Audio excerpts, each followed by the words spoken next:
America में Pakistani American Pakistan में मारूफ anchor समी इब्राहिम और दीगर सहाफ़ियों को हरासा करने पर सरापा एहतजाज हैं। मौजूदा इम्पोर्टेड हुकूमत झूठे मुकदमात बनाकर सच को दबाने की कोशिशों में मसरूफ़ है। सच को दबाया नहीं जा सकता। समी इब्राहिम पर FIR पर मौजूदा जाली हुकूमत की शदीद मजम्मत करते हैं।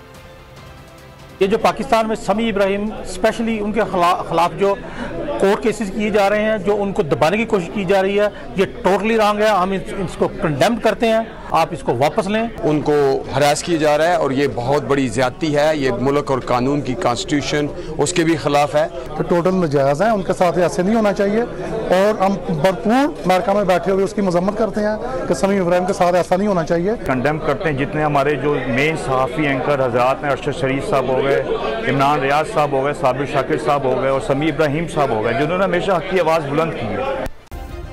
सब्सक्राइब करें और बेल दबाएं ताकि कोई खबर रह न जाए।